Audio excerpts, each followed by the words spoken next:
Hello and welcome to Minter Dialogue, episode number 427. My name is Minter Dial, and I'm your host for this podcast. This week's interview is with Hayden Stafford. Hayden is president of Global Client Engagement at Pegasystems, whose software is designed to help enterprises make better decisions through a scalable architecture and low-code platform. In this conversation with Hayden, we discuss the evolution in leadership skills, how top executives should approach social media, how to deliver customer engagement in today's complex world, how to improve automation and use AI optimally at scale with customers. You'll find all the show notes on minterdial.com, and please do consider to drop in your rating and review. And certainly don't forget to subscribe to catch all the future episodes. Now for the show. Hayden Stafford, great to have you on the show. I got a chance to see you in action at PegaWorld 2021. You're the president of Global Client Engagement at the beautiful company of Pegasystems, and you've been there for a year. Tell us what attracted you to Pega a year ago. Yeah, it'll be a year in 6 days. Wow. So it's absolutely a joy to be here. Yeah, I was not expecting Minter to leave. I was very happily employed doing great work at Microsoft. And I remember the day clearly. I got a random outreach from Pega and an opportunity to meet with Alan. And I was aware of Pega. I knew of Pega. I had a few of my employees had gone there over the years. And I went and spoke with Alan, and it became immediately evident that there was some real opportunity to take Pega to the next level, assuming, Alan and the board were supportive. Quickly was able to determine that they were genuinely interested in accelerating growth. And, the company has rock solid technology and a great client base. The biggest names in the world globally are big customers of ours. And, people use Pega every day and they don't know it. I always liken it to the Intel campaign. Remember the Intel Inside. Exactly. No one knew they were using Intel until Intel told you that you were. And so you recognize that we all use Pega every day, but we have no idea. And what I looked at, Minter, was just a couple opportunities. I call them the 5 levers of growth. Of if they could do just a couple of these 5 things, wow, the upside is huge. So I left a very comfortable, successful career at Microsoft and took a leap.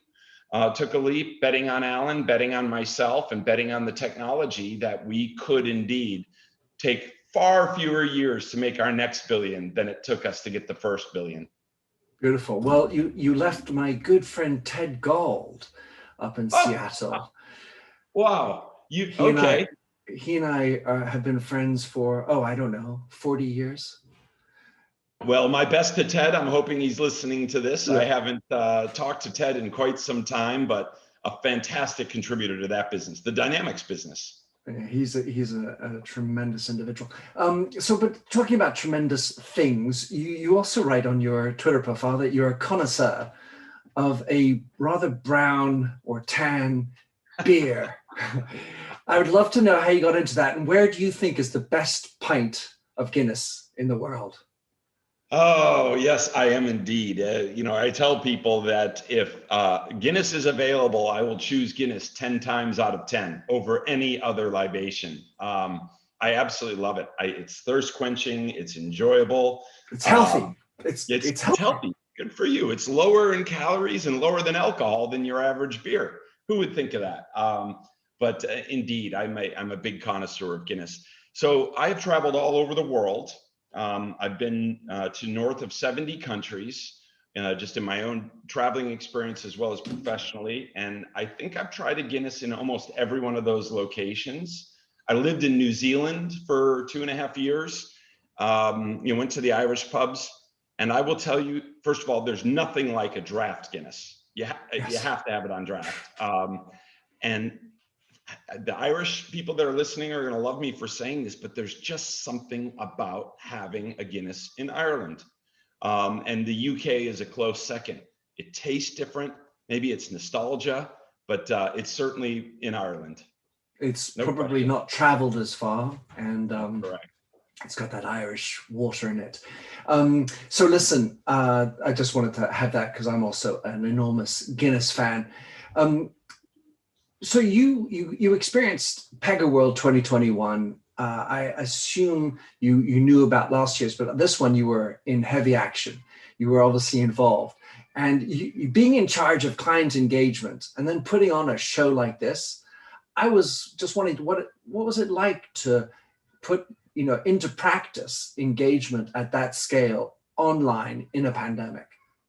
Well, the one thing was certain. We set out the objective of not recreating a 2.5 day event in 2.5 days online. Everybody's got Zoom or WebEx or Teams fatigue. And Don Sherman, I don't know if you've met Don Oh, Sherman. of Yeah, course, yeah. he knows everybody. CTO, yeah, of Yeah, course. indeed. He's our CTO. As he said it so well, we needed to put on a cinematic experience compared to a theatric experience, which is, normally at these sorts of events on stage.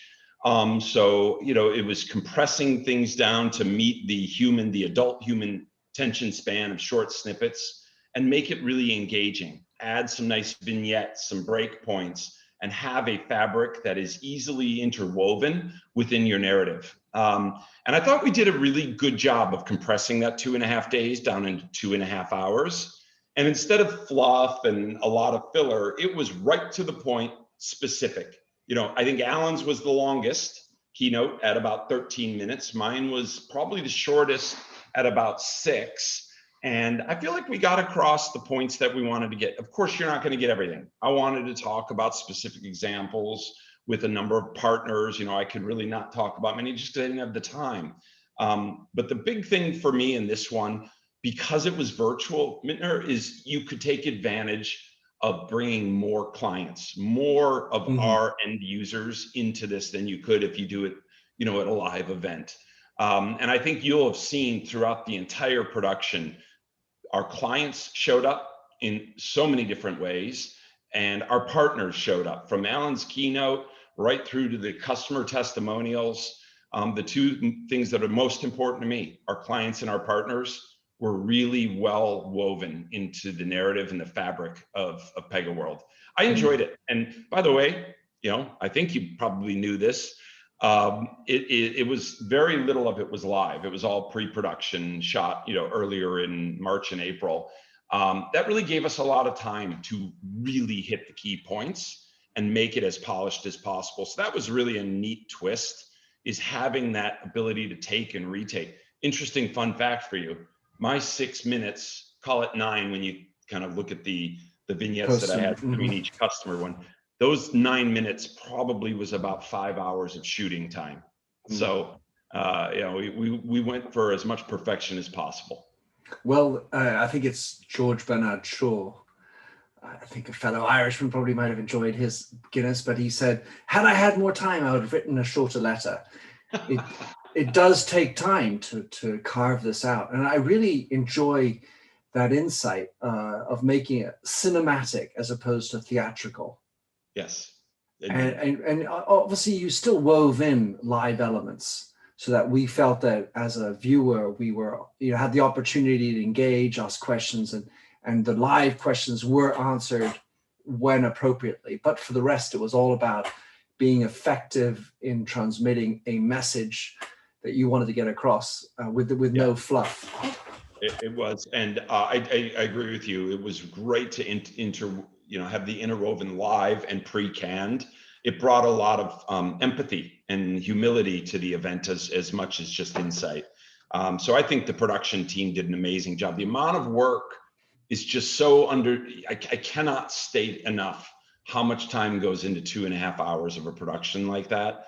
I mean, just months and months of effort. So a big tip of the hat to our production team, who had to get cameras and scripts to all those different speakers, clients and partners. Really just an amazing job. But I will say, I'm looking forward to live events again. I very much am. I totally agree. I mean, congratulations for what you pulled off. So one of the things that's always fun is to try to think about how do you make a theme for an event. And obviously you had some sort of key messages. And the one that sort of stood out for me was all about rendering complex simple. For you, what were the key messages, and how was it challenging to keep it onto that message? Because as usual, of course, with so many customers, so many products and things to say, it can be easy to get off track. It's a great point, and you really just nailed our new branding, by the way. Anyone who's been paying attention to Pega over the last 6 months have seen a shift in our branding, and there'll be a lot more, by the way, in the second half of this year. We just unveiled our new branding campaign internally the other day, but our new brand is Pega helps our clients crush complexity. And it is, our product is so vast and broad that we can help tackle virtually any problem, but keeping it as simple and having clear entry points with immediate outcomes. Typically large complex projects take long periods of time.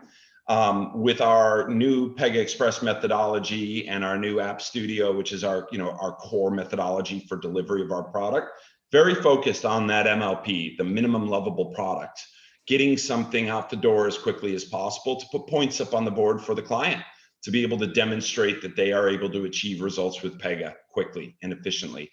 And so to get that through in Pega world, we really carried three themes, and they were throughout.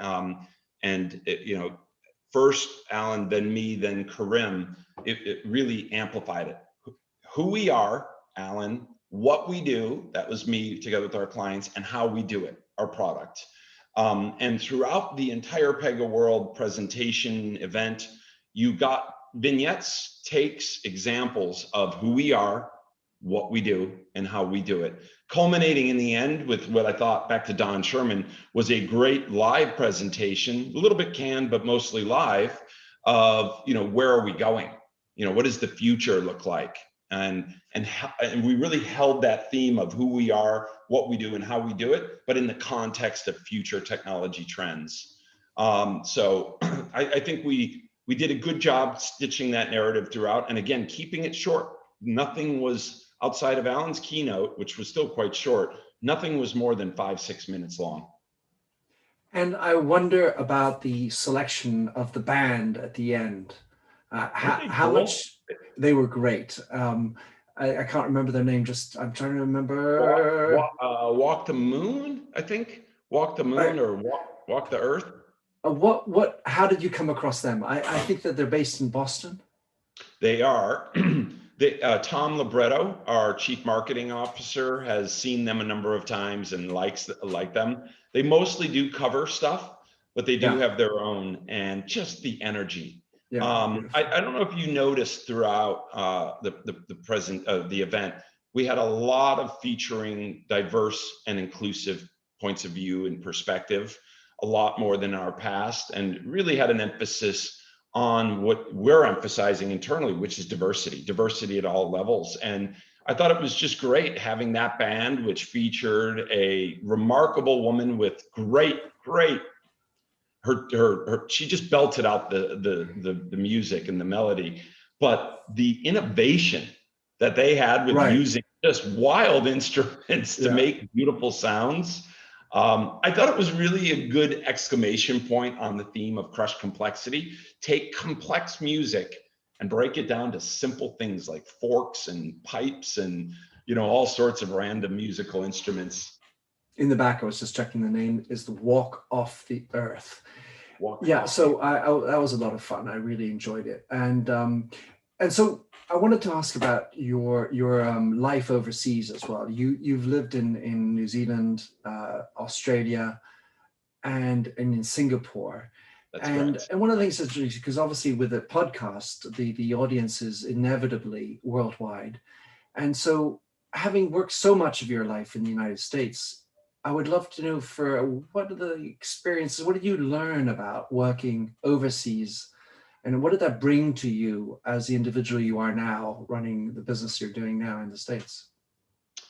That is a great question. The biggest answer to that is, and it's kind of cliche, it's a worldly view. And let me dive into the detail of what that means.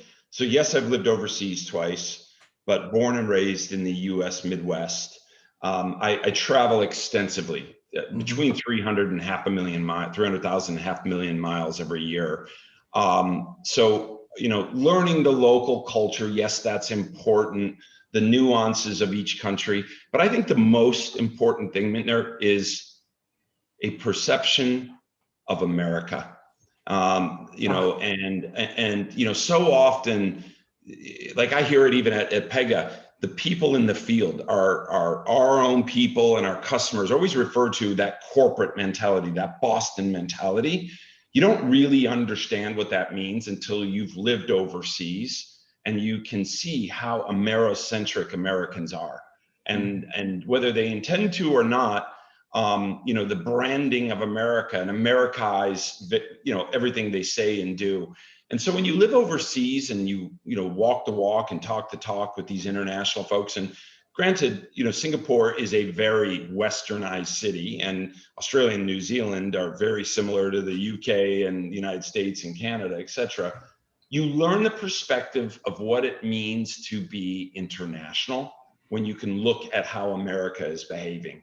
So what that really has done for me is it's given me balance in how I approach my day-to-day life. Yes, I do work out of Boston, but everything I do, I try to do with the lens of an international stakeholder, be it employee, customer, or partner. That is the most important thing, is the powerful perspective of an international opinion. That's lost on people who don't have that experience. You can say you think about it, but until you've been in those shoes, it's pretty hard to actually associate with it. Yeah, as having a US passport, I completely relate to that. And, you Americans, and what that means, and what's going on behind in the brain. And, even like whether you're a Kiwi or an Aussie, well, they're different from one another as well. And the subtleties are completely lost on us. It brings up for me this notion of inclusion and diversity, because at the same time, so not only American, but a white male, where the challenge is greater sometimes. How can I am in the same situation, white male, get it? Because we don't know what it's like. We can think we do, to be different, to have perhaps a physical disability, or to have a different color of skin, or different religion, or whatever.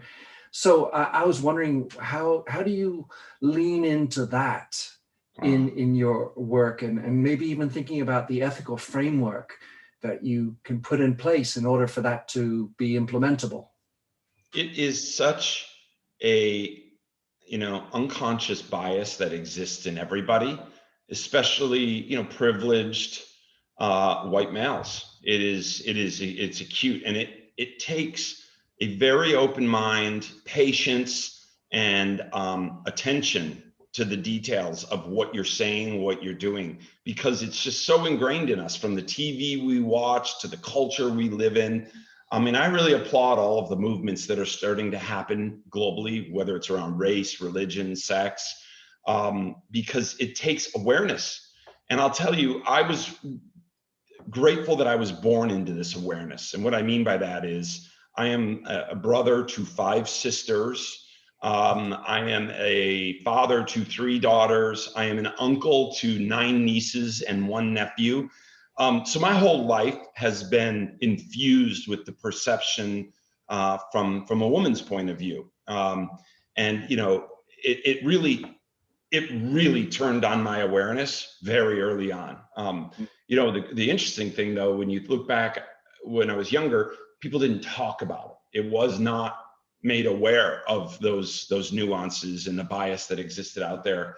But at the home, within the walls of our house with my 5 sisters, I was very aware from a very early age. I can remember at 3 years old being dressed in girls' clothes, and my sisters dressing me up and putting makeup on, and them talking about that and the challenges that they have in society in perspective of what we were doing at the time.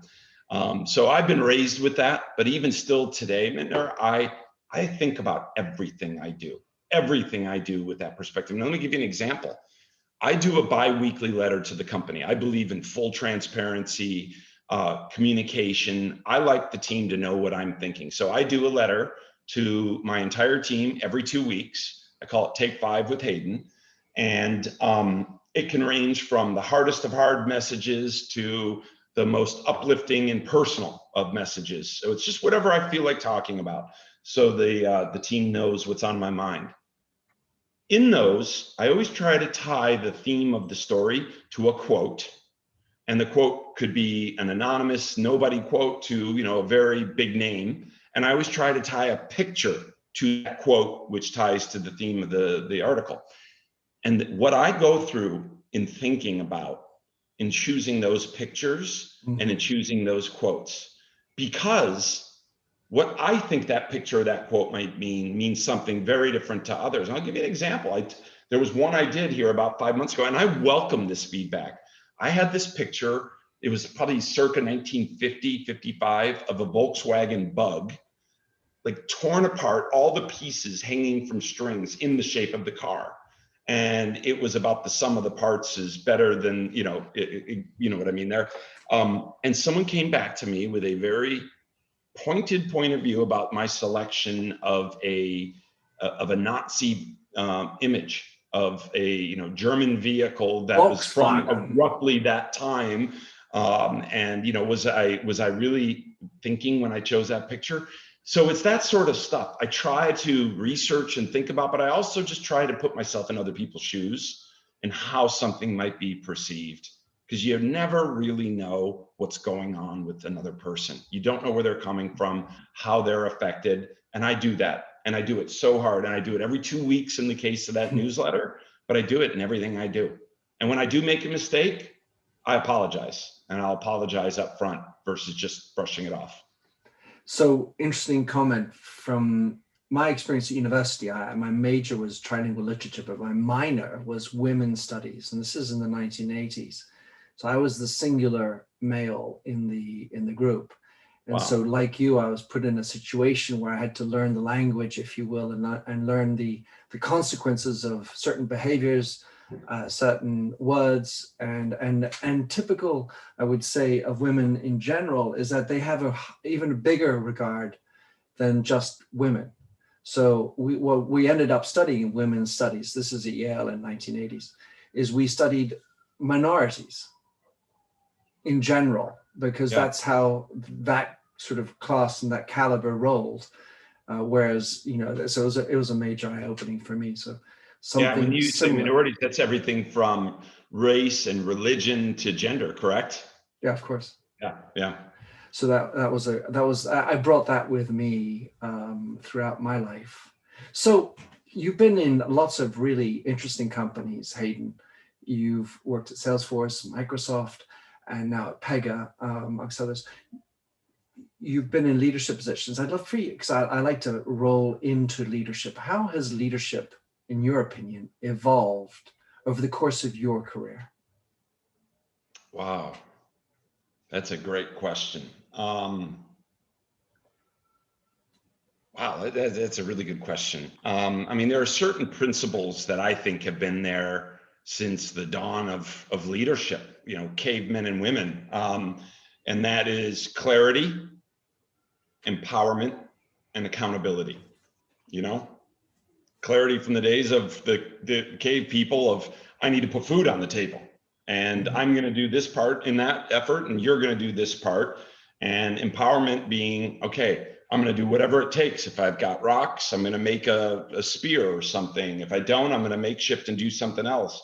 And accountability being, if I don't hunt and I'm not able to deliver, my family starves. You fast forward to today, a leader, if your team's not clear on what you need to get done and what their roles are, you can never empower people, because if they're not clear, they're going to do whatever the heck they think is appropriate, right? And that creates standard deviations and all sorts of problems of lack of continuity. And then accountability is, if you don't feel that sense of urgency and you don't own it yourself, how can you ever go and be empowered to go and act upon the clarity, the mission that you were given? So I think that's a common thread that has always been there. What has changed over the years is how we lead. I I'm overgeneralizing here, but I do believe back in the day, and you look at some of the leaders of major corporations and governments, a lot of command and control, a lot of absolute direction, clarity to the point of over clarifying. And now we've really moved into a world of empowerment and empathy. It is especially in this last year and a half, but empathy has become more and more of a hallmark as generations have changed from the baby boomers to where they're at today. So I try to approach, my leadership style with, first of all, as I mentioned earlier, transparency. You can't know what to go do unless you know what I'm thinking on how it should be done, so that we're aligned.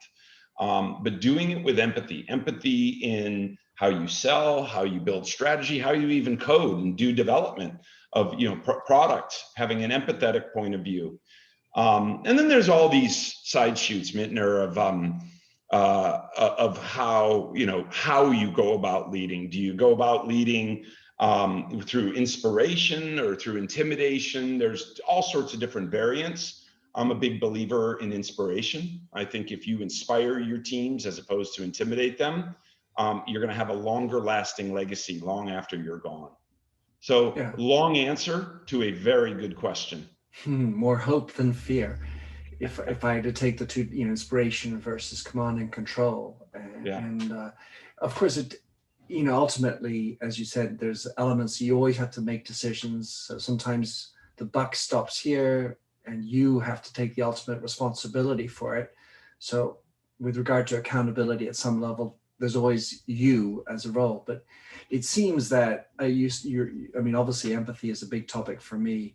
And that's how I got involved with you guys, because of your attachment to this concepts of empathy within your system and how you integrate empathy into the next best action. So it was very clear that that's why we needed to hang out. All the same, what's interesting is somehow having consistency. You're in client success or in client engagement, having consistency with the way you want to express the company and the brand externally and how it's expressed internally. So in You Lead, my last book, I talk about this inside out element of branding, so that what you're trying to do externally needs to start at the core. Yeah. So with regard to empathy, it became, I think, very clear about being empathic within the company, and then you can learn to express it outside and even hopefully encode it into your systems.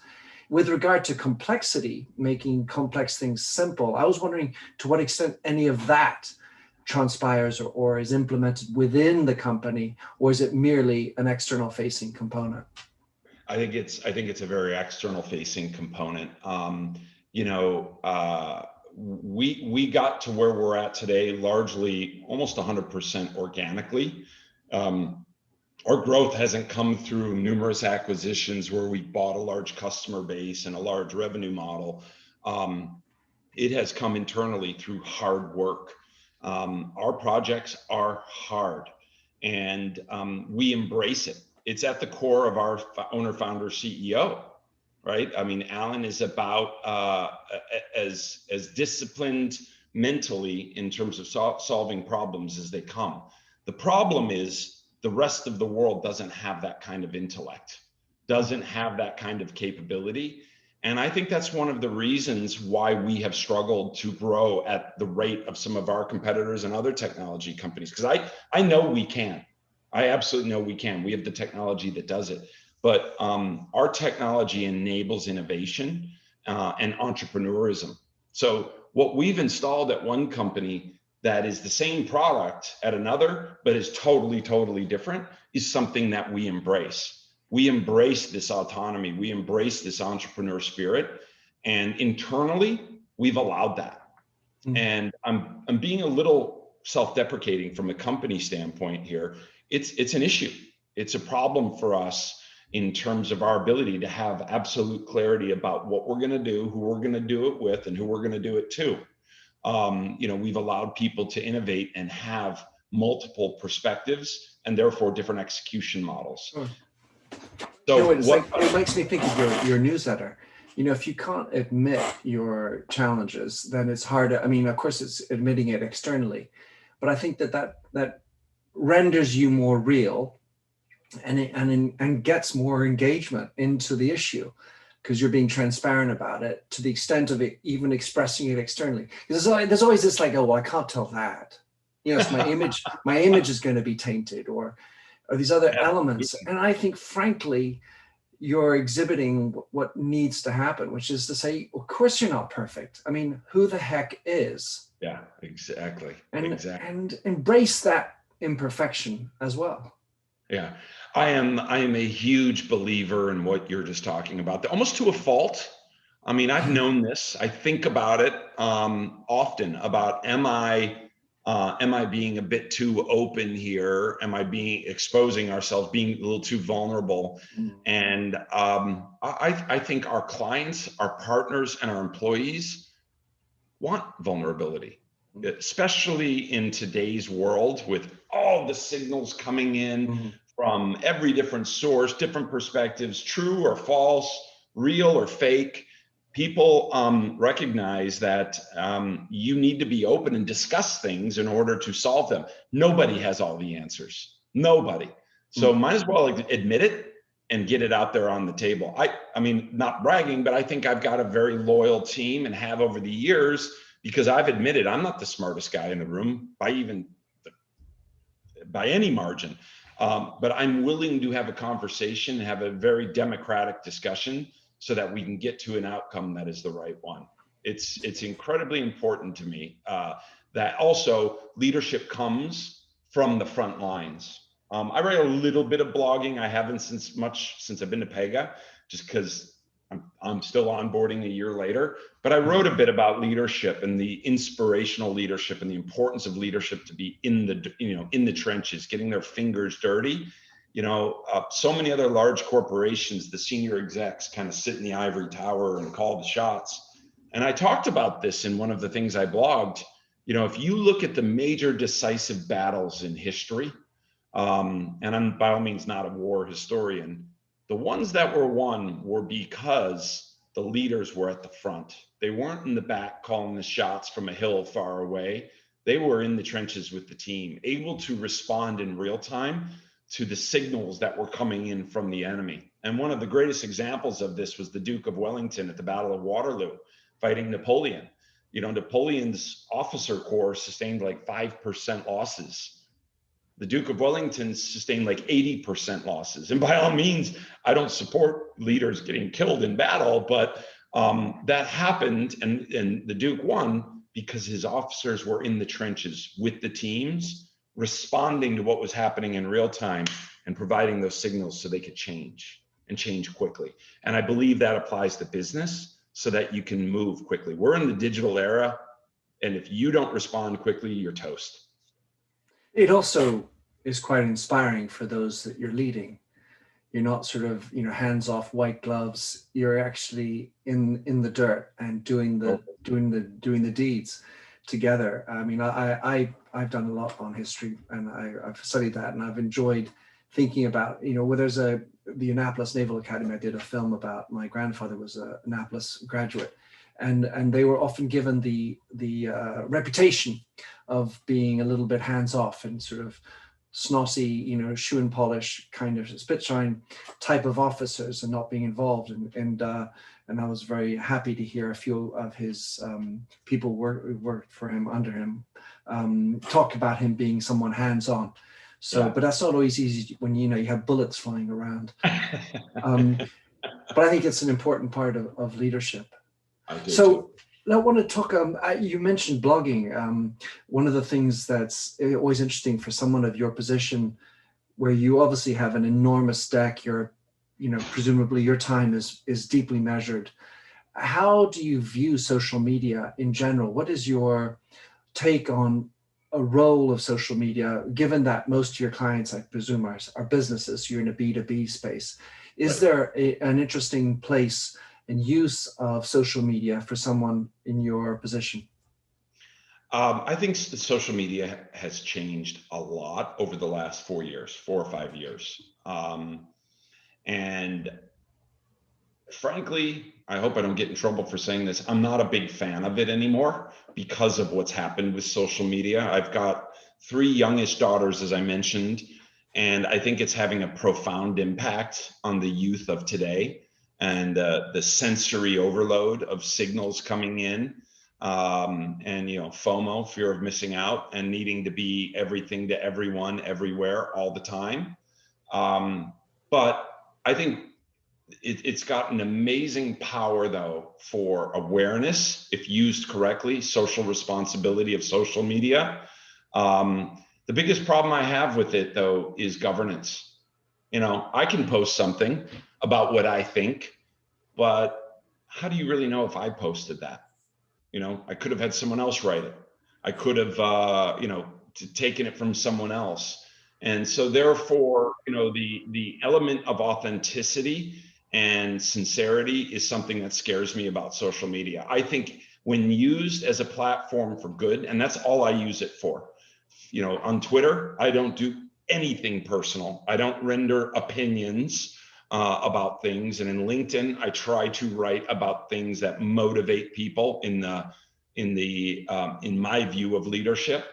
But it's abused too much. And I don't know if I'm answering your question, Minter, but it scares me. It scares me what it's doing to our youth and to this world. It's in many ways, social media is about bringing people closer together.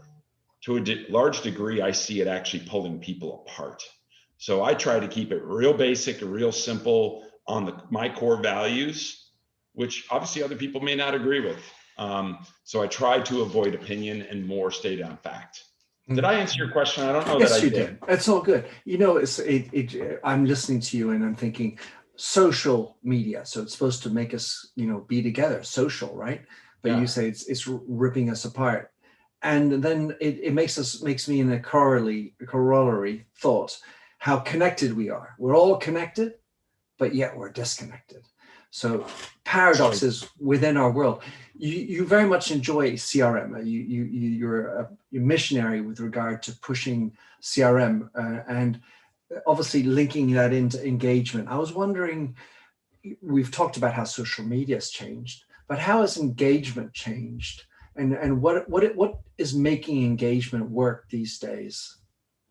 Yeah, well, it's personalization. And there's this interesting paradox on engagement. And I'm going to speak from a sales standpoint, if that's okay. Sure.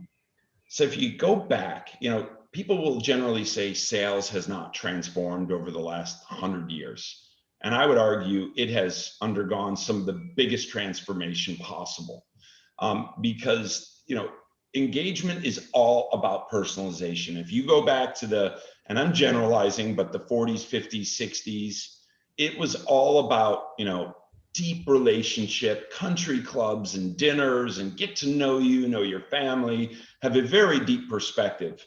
And sales started to transform as technology came in and as telephony, contact centers, and there it was more about just less personal, less contextualized, and more about quick hits, and moving into the call center era, inside sales, and lack of personalization. And now what's happened is this force to go back to the future, have deep relationships and insights, but do it at scale in a cost-effective model, like what happened with inside sales, et cetera, over the 70s and 80s. But now it's the need for personalization of a scale model to be able to give you that intimacy that used to exist. So for me, the big shift is around personalization, knowing that I'm a guy who lived overseas a couple times, that I love certain sports teams, that I have Midwestern values in the United States, and that I have and then contextualized insight of selling to me within my channel, my time, and my preference. Having technologies that provide that insight in real time. And I'm talking 200 milliseconds, not 2 hours or even 2 minutes, but having the technology that enables people to interact and engage. I mean, how nice is it to go to a hotel and they say, hey, welcome back, Minter. We know you like those soft down pillows. We already have 2 of those up in your room and a can of Guinness, though you'd prefer draft, but a can of Guinness.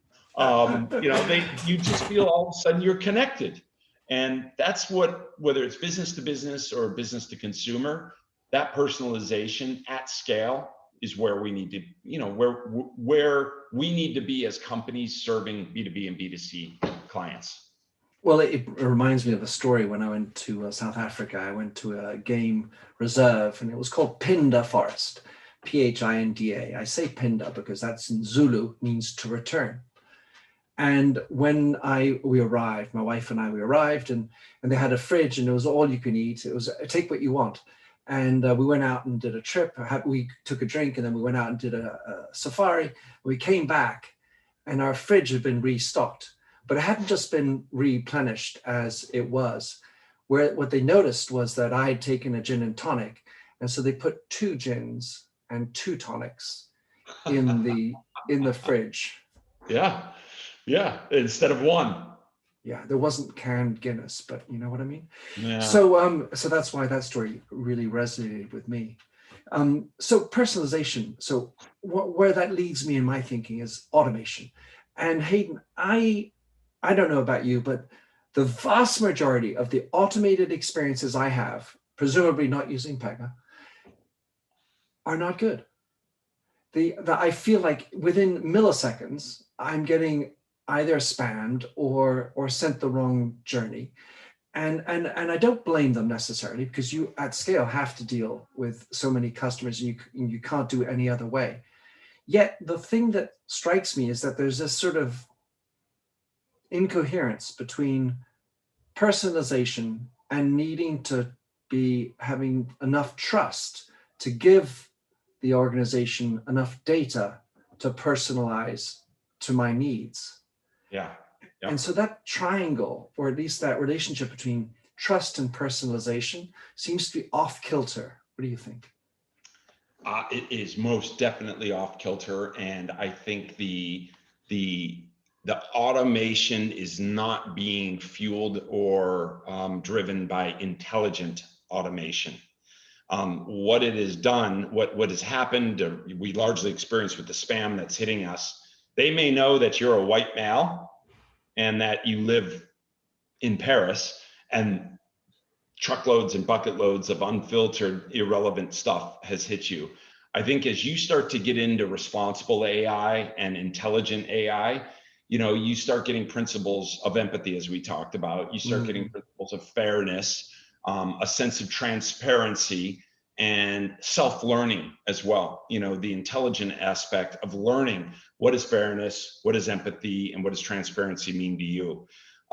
So there's one thing to automate, and there's another to intelligently automate, to learn patterns of yours or similar individuals, and then making sure, and this is the hardest part. I actually spoke at Case Western Reserve University. They have a data science class, and I spoke there about the role of governance and management of AI, to make sure that it is not abused, that it is regulated in a manner that is good for humankind, that is good for the earth, and that is good for society. Because obviously, if you start building this intelligence into these systems that are so pinpointed accurate at you, that can start to be abused, from facial recognition gone awry to how selection processes for whether you're a client, selecting you as a potential client or not, right? Starting to do kind of the negative side of deselection. So for me, it's about the intelligent automation bringing together fairness, empathy, and transparency. It's a very existential issue, and somehow if I want personalized service, I need to be able to give that trust and the data over. But then if you know too much about me, I feel like I'm being spied on. And totally. And where's my privacy? And you talked about governance. You still also need to be profitable, right? So you need to be good for the world, good for society, do good, and yet be profitable. And it feels for me that the issue somehow is that the lead horse of your carriage, the many things you're trying to lead, is typically profitability and efficiency. And as soon as that's the way you lead in your governance and the way you you're running the business, the chances of putting empathy in front and putting smartness and trust up front, transparency, start rolling back because, oh, wait, that's going to take too long. No. We tell them we're not good, we're not going to get customers. But that's what transparency and gaining trust is about, right? And showing imperfections and having that naivete to believe that if I say I'm not perfect, I can still be viable. Yeah. It takes a bold person, a bold leader, a bold company to talk about that, to talk about vulnerabilities and talk about your commitment to good. You're right. If you're a publicly traded company, you are measured on two things: revenue and profit. Everything else is a side note, a footnote, maybe makes it into nice to have. Yeah, exactly. Nice to have. But this comes back to the leadership principles that I spoke to earlier, right? Clarity, empowerment, and accountability. If you are very, very clear about what you're going to do, and almost more importantly, what you're not going to do, you can reinforce the things that you want to get through. Look, I'm not going to name companies that I think are good at this or bad, but I will say that I worked at Microsoft for 6 years in the new era of Satya Nadella. And say what you like about him or the company, but he was very clear on the business model, how we were going to make it. But he was equally clear, the same amount of airtime when he was talking about profit and loss and revenue, he was also talking about empathy, One Microsoft, he was talking about teamwork, and he was talking about technology for good. When you lean on a narrative that is absolutely clear about what you want, and it includes, ethical bias checks in how you run your code, your technology, and you talk about ethical governance as equally, not as a footnote, that starts to cascade down into the organization. If it's a throwaway comment, a passing comment that you say once a quarter because you have to make, tick the box, forget it. No one's going to do it. So I think it really takes powerful leaders to lead with their power of their voice and their actions to be able to land this element of accountability, of delivering, technology for good. Well, you very well expressed what Brene Brown talks about, which is it takes courage to be vulnerable. Hey, so great fun chat with you, Hayden. How can someone follow you, see what you're up to? Of course, learn a little bit more about Pega World. What would be the best ways? Well, certainly the best way about Pega and Pega World is you can go to pega.com, and we have all the recordings and all the links out there. There's a bio about me and all the other leaders. You can learn about what we're doing for good, for society as well. You can follow me on Twitter, Hayden Stafford, super easy to find, and on LinkedIn, search for Hayden Stafford. I do try to, as I said earlier, engage in things that are good for people, good for culture, good for society. So you can find me on Twitter, you can find me on LinkedIn, you can find me on pega.com, and maybe you can find me someday with a Guinness in my hand, and hopefully I can have one with you. That would be a pleasure, Hayden. Thank you so much for coming on. Awesome. Well, thank you for having me. Thanks for having listened to this recording of the Minter Dialogue Show. You'll find the show notes and other blog posts on minterdial.com. If you enjoyed the show, please head over to iTunes to give a rating and review. And to finish, here's a song I wrote with Stephanie Singer, A Convinced Man.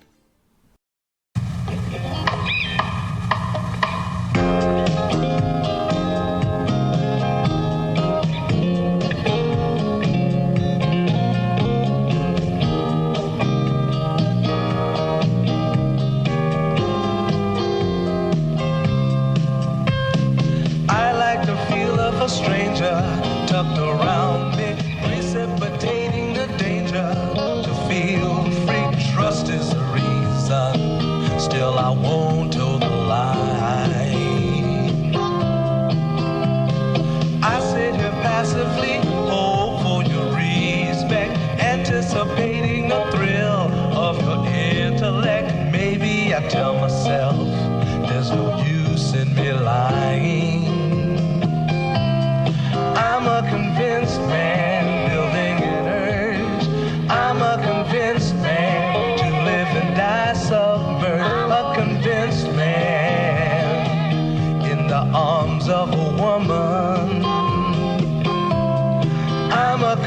convinced man, challenge my fate. I'm a convinced man, competition's innate. A convinced man, in the arms of a woman. Despise revenges and struggle to see. Live for the challenge so life's not incomplete. What's wrong with challenge? I know soon we all die. I like the feel of a stranger tucked around me, precipitating the danger to feel free, trusting my reason.